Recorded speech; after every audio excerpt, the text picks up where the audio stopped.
see him on all these machines. It's really hard, really hard.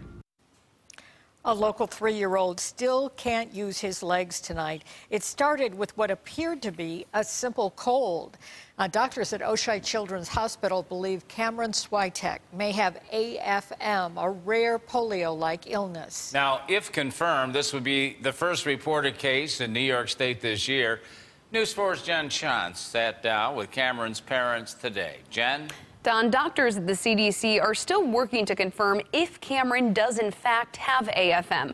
They're going over results of his MRI and a spinal tap. His parents say not knowing for sure is the hardest part. Cameron hasn't been able to use his legs properly since Tuesday.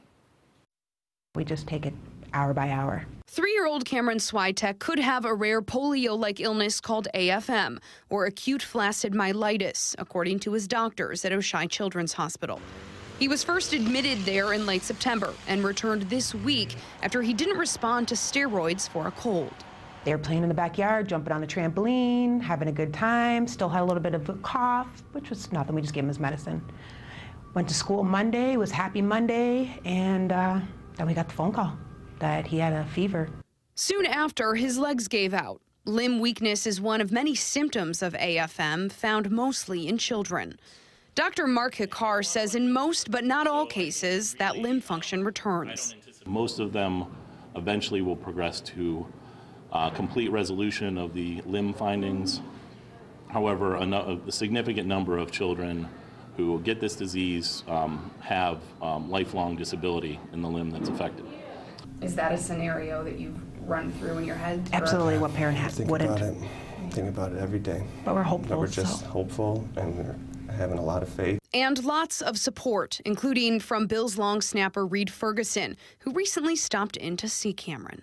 Thoughts of everybody and the prayers from everybody we really appreciate. AFM is a rare response to a common infection. There's still a lot of unknowns about the illness, which is not contagious person to person. In Erie County, we have not received any other reports of an AFM-like syndrome in our communities.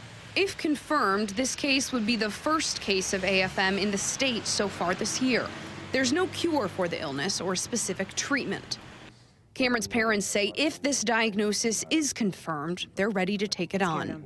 Physical therapy, every kind of therapy we can do, we're going to get him through it. We're just going to try to stay strong and just get him through it. Cameron, who has already begun physical therapy, will remain at Oishei Children's Hospital for the next 10 days. Cameron was up to date on all his vaccinations prior to getting sick. Doctors aren't sure how he caught whatever virus he did, but say he likely caught it back in early September. Again, this is still a suspected case of AFM until the CDC confirms the diagnosis. Doctors at Oishei say it's unclear how long that could take. We, of course, will keep you posted. Jen Shantz, News 4.